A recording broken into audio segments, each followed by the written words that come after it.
Em nome do Pai que me criou, do Filho que me resgatou e do Espírito Santo que me santificou. Divina vontade, reina na minha vontade. Ó minha mãe, eu te amo, tu me amas. Dá-me um gole da vontade divina, minha alma. Me abençoa, Mãe, para que todas as minhas ações sejam feitas diante de vossos olhos maternais. Em nome do Pai, do Filho e do Espírito Santo. Amém. Vinde, ó Espírito Santo. Vinde por meio da poderosa intercessão do Imaculado Coração de Maria, vossa amadíssima esposa e nossa mãe. Amém. Vinde, ó Espírito Santo, vinde por meio da poderosa intercessão do Imaculado Coração de Maria, vossa amadíssima esposa e nossa mãe. Amém. Vinde, ó Espírito Santo, vinde por meio da poderosa intercessão do Imaculado Coração de Maria, vossa amadíssima esposa e nossa mãe. Amém. Sejam todos muito bem-vindos. Vamos dando continuidade. Vamos rezar com muita fé ao Pai Nosso. Pai nosso que estais no céu, santificado seja o vosso nome. Venha a nós o vosso reino, seja feita a vossa vontade, assim na terra como no céu. O pão nosso de cada dia nos dai hoje, perdoai as nossas ofensas, assim como nós perdoamos a quem nos tem ofendido. Não nos deixeis cair em tentação, mas livrai-nos do mal. Amém. Ave Maria, cheia de graça, o Senhor é convosco. Bendita sois vós entre as mulheres, bendito é o fruto do vosso ventre, Jesus. Santa Maria, Mãe de Deus, rogai por nós, pecadores, agora e na hora de nossa morte. Amém. Glórias ao Pai, ao Filho e ao Espírito Santo, como era no princípio, agora e sempre. Amém. Então, vamos lá, capítulo 50 já, né? Graças a Deus. Jesus dá a Luísa a verdadeira dor dos pecados. Agora, voltando Jesus, eu dizia-lhe: Amado meu Jesus, dai-me a dor dos meus pecados.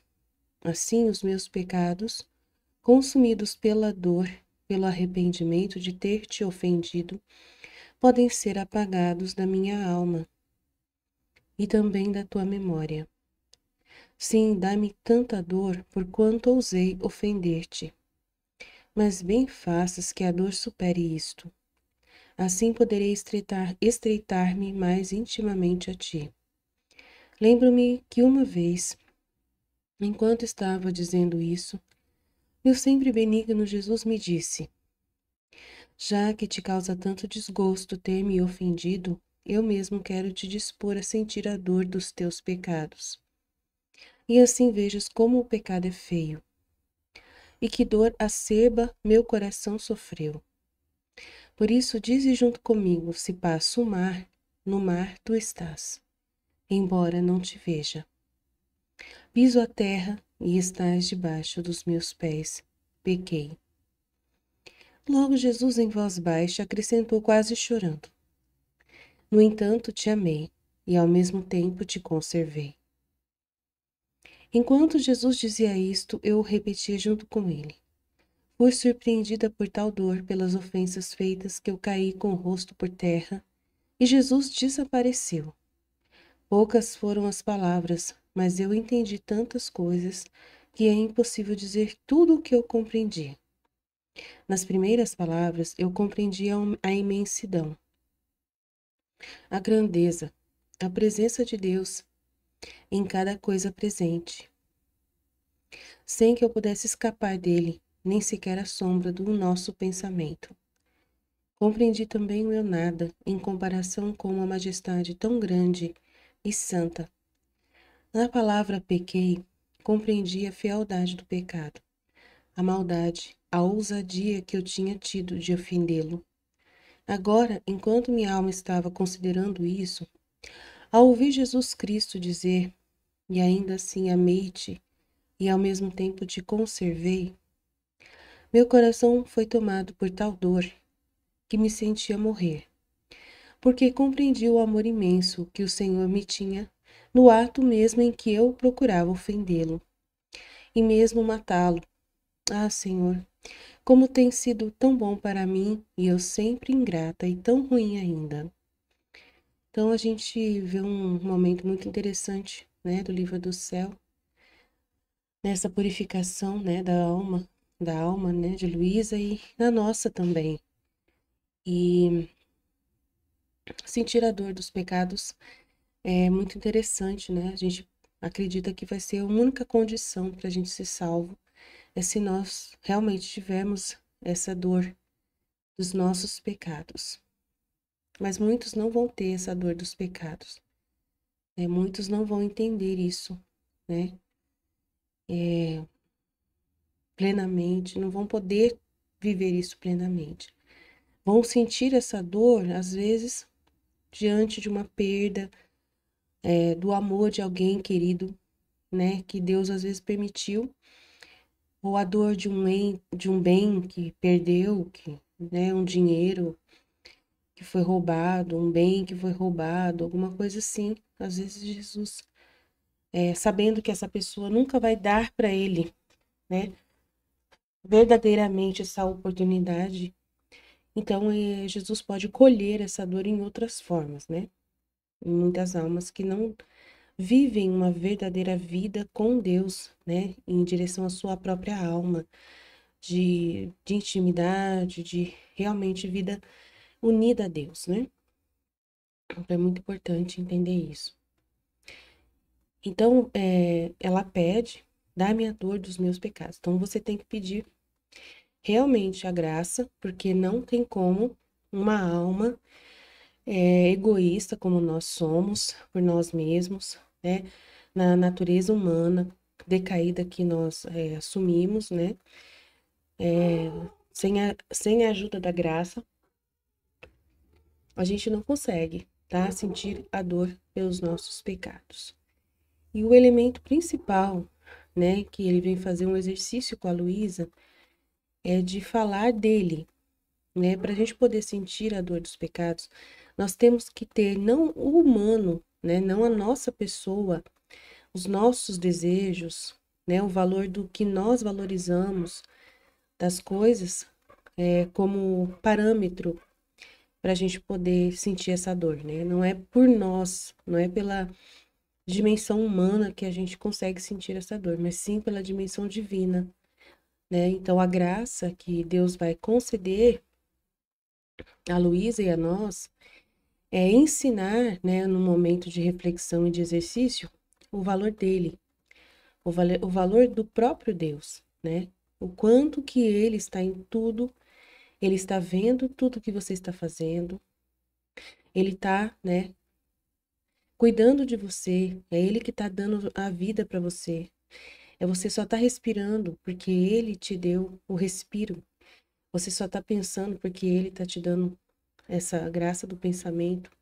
Você só está desejando alguma coisa porque ele que está permitindo você desejar, né? Então é tudo assim, é ele quem está permitindo. Então é ele que está em todo lugar. Então ela fala com ele ali.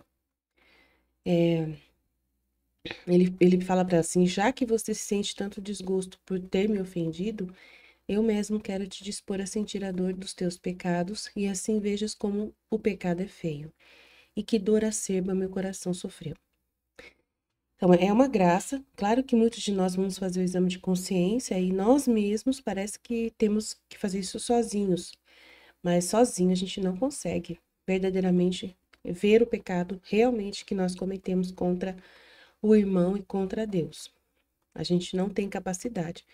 Por isso que os nossos exames de consciência normalmente, né, tem que rezar muito para Deus ajudar a gente a conseguir ter realmente um exame de consciência decente, porque não é fácil, não. O ser humano, por si sozinho, não consegue lembrar realmente a gravidade dos pecados que cometeu no seu exame de consciência que faz, não tem, tá? Muito pelo contrário, muitas pessoas vão conversar com o padre e fazem bem pouco dos seus pecados, né? Os padres ficam até chocados, eles comentam nas missas, nas homilias, o quanto que as pessoas não têm nenhuma ideia, né, do peso dos pecados que elas cometem. Elas chamam de pecadinhos, né, de coisinhas pequenininhas, que defeitinhos, né, e cheios de justificativas, né, como se aquele pecado que cometeu ainda fosse justo ela ter cometido aquilo. Então, tem muito disso hoje em dia, né, os padres reclamam na missa mesmo. falam que é assustador os comentários que eles recebem no confessionário, né? Daqueles que vão confessar, dos pecadores. É tragédia total, né? Então, vocês veem que hoje em dia o exame da pessoa não vale muito não, tá? Precisa ter mesmo uma ajuda muito grande da graça de Deus, né? Do Espírito Santo, que é ele quem vai convencer você realmente do pecado. E é pelos acontecimentos que normalmente a gente vai ter consciência. Que o Espírito Santo vai nos trazer uma cruz de desapontamento, às vezes, né? A gente vai estudar muito sobre isso ainda, sobre cruz de desapontamento, mas é quando você queria uma coisa muito, muito, e aí você não conseguiu aquilo, ou você fez o mal e você recebeu a consequência imediatamente, e daí você vê, nossa, eu fiz algo muito grave, realmente, olha só o que aconteceu. Então, é muito importante, né, haver essa justiça, esse retorno dos nossos pecados, porque pode ajudar a gente a nos convencer, né, do quanto nós não devemos pecar. Como o pecado, ele é grave, realmente prejudica muito a nossa vida, né, e a gente tem que sentir, assim, uma abominação, né, porque o pecado atrasa a nossa felicidade, atrasa demais. Então, se você soubesse, né, quando você percebeu o quanto o pecado e as suas misérias e os seus pensamentos egoístas, que pensam somente em você mesmo, né? E quando você pensa nas pessoas porque você quer que elas lembrem de você, né? Que elas considerem você de alguma forma.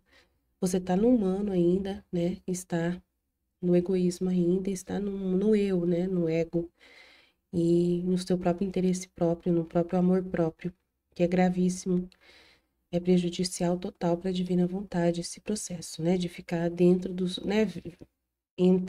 Você fala que vai fazer o bem para uma pessoa, você quer agradecer uma pessoa pelo bem que ela fez, mas esse agradecimento, na verdade, no fundo, é para aquela pessoa lembrar que você existe. Para você dizer para ela que você, né, é especial, que você não é aquilo que ela pensa de errado, que você é uma pessoa que está melhorando, que está, né? Alguma coisa assim você quer passar para aquela pessoa de informação. E isso é eu, né? Ego. Você não está pensando, na verdade, em agradecer aquela pessoa, mas sim você está pensando em você aparecer para aquela pessoa. Então, muitas vezes é isso que acontece, na maioria das vezes, tá? E mesmo quando não é assim, você também tem que evitar. Mesmo quando parece que você não está querendo comunicar isso, evite mesmo assim, né? Deixa o bem. Você tem que entender que o bem que você recebe, você tem que agradecer a Jesus. Só Ele que é a fonte do bem. Então, se alguma pessoa fez um bem para você, se você não disse obrigado na mesma hora, não vá dizer obrigado depois, tá? Agradece a Jesus. E se Jesus quiser que você agradeça a ela, vai ter ocasião para isso. Se ele não quiser, não precisa se aproximar para fazê-lo, né? Só se realmente Deus trazer a pessoa para frente, na sua frente, realmente, e aí houver ocasião mesmo clara de que você deve agradecer essa pessoa por algum bem que ela realizou. Fora isso, não é a vontade de Deus, né? Que você agradeça. E você deve agradecer somente a Deus pelo bem que você recebe de qualquer pessoa. É muito importante, né, focar que a gente vai ter que morrer para nós mesmos, né? Para não ter mais pecado, para não ter nenhuma coisa humana, né? Nenhum sentimento humano que vai nos prejudicar com Jesus. Aí ele fala para ela: o exercício é esse. Se passo o mar, no mar, ó Deus, tu estás. Embora eu não te veja. Eu piso a terra, né? Saio do mar e piso na terra, e você está debaixo dos meus pés, e peco. Logo Jesus, em voz baixa, acrescentou quase chorando: mas, no entanto, te amei, e ao mesmo tempo te conservei, tanto no mar como na terra. Enquanto Jesus dizia isso, eu o repetia junto com ele, e fui surpreendida por tal dor, pelas ofensas feitas, que eu caí com o rosto por terra, e Jesus desapareceu. Poucas foram as palavras, mas eu entendi tantas coisas que é impossível dizer tudo o que eu compreendi. Ela vai explicar o que ela entendeu. E nas primeiras palavras ela compreendeu no mar uma imensidão, uma grandeza, uma grande presença de Deus em cada coisa criada, né? Cada coisa presente. Sem que eu pudesse escapar dele, nem sequer a sombra de nosso pensamento. Então Deus está em todo lugar. Ele está ao redor de nós, está embaixo de nós, está na nossa frente, nos nossos lados, o tempo todo. Então é uma baita de um absurdo a gente não considerar a sua presença ao redor de nós e ainda pecarmos, né? Então não podemos escapar de Deus. Compreendi também o meu nada, em comparação com uma majestade tão grande e santa. E na palavra pequei, eu compreendi a fealdade do pecado, né? A maldade, a feiura do pecado. Fealdade quer dizer feiura do pecado. A maldade, a ousadia, né? A ousadia principalmente, né? Que eu tinha de ofendê-lo na cara dele, né? Absurdo isso. Agora, enquanto minha alma estava considerando isso, ao ouvir Jesus Cristo dizer, e ainda assim amei-te e ao mesmo tempo te conservei. Então, assim, você vê que o foco não é a alma, não é a Luísa. O foco não é ela se ver. O foco é ver Deus, né? Para poder sentir a dor dos pecados, você tem que ver Deus. Ouvir o que ele está dizendo, que ele é o mar, que ele é a terra que está debaixo dos teus pés, que ele está em todo lugar e que ele está te amando e te conservando, mesmo você pecando, mesmo você fazendo mal, mesmo você o ofendendo, mesmo você roubando dele, né, dos bens que ele te deu. São os talentos que você tem, o alimento, as pessoas que ele te deu na sua família e tantas coisas que você rouba dele. Né? Como que você rouba? Porque você está usando dessas coisas sem dar a ele, né, o agradecimento que ele merece, de você não pecar, né? Porque não adianta você falar obrigado, Senhor, da boca para fora e depois pecar. Então, não quer dizer nada. Para ele, o melhor agradecimento é você ser puro, né, humilde, ser santo, como ele é santo, né? Então, é muito importante entender. Então, meu coração foi tomado por tal dor que eu me sentia morrer, porque compreendi o amor imenso que o Senhor me tinha no ato mesmo em que eu procurava ofender. Então, enquanto eu estava ali fazendo o pecado, ele estava me amando, me amando, me amando, e é ele que você tem que ver, né? Você tem que ver o amor dele por você e a sua loucura de querer ofendê-lo e até mesmo desfazer dele, como se você não quisesse que ele estivesse ali vendo você, ignorando ele, né? Ah, Senhor, como tem sido tão bom para mim e eu sempre ingrata e tão ruim ainda. Então é assim, é muito triste, né? A gente tem que olhar para Deus. A vida na divina vontade não é olhar para o eu humano, nem para o próximo humanamente, mas é olhar para Deus e o próximo em Deus, né? O que que Deus quer que eu faça pelo próximo? E aí eu faço pro próximo. Não é fazer pro próximo e depois falar para Deus, ah, eu fiz isso pro próximo. Não.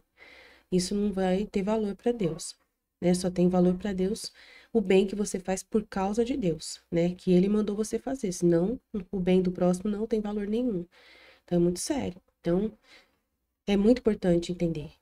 A dor dos seus pecados só vai ser real, verdadeiro, se você realmente visualizar a Deus, o seu amor por você, o amor dele por você, né? O quanto que ele te ama, o quanto que ele te conserva, o quanto que ele te, né, te cuida, o quanto que ele está ao seu redor. E você é egoísta, você é um louco, né, que está magoando e ofendendo o seu Criador, ofendendo o seu Deus, ofendendo o seu Senhor, ofendendo o seu Rei, ofendendo aquele que é o provedor da sua vida, né? Então é triste, né? Ofendendo o seu pai. Então é muito triste. E o pai ama você, apesar de você estar pecando. Então, a sentir a dor é isso. Você falar, meu Deus, eu não devia ter feito isso, né? A dor é essa. Eu não devia ter feito. Meu Deus. Então, querer limpar, querer de uma forma ou de outra que seja limpo esse momento. Querer desfazer, dizer para Deus, eu não devia ter te ofendido. Me perdoa, querer retirar, né? Querer voltar atrás. né? E falar, eu sou maluca por ter te ofendido.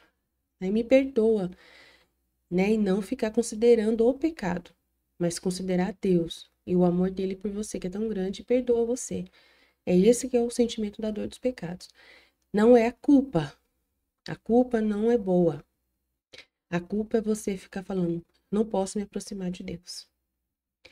Eu não posso me aproximar, não posso olhar para ele, eu tenho que me esconder em algum lugar. E não tem para onde esconder. Não tem como se esconder. Então é esse que é o detalhe. Ele tá falando, você não tem como esconder de mim.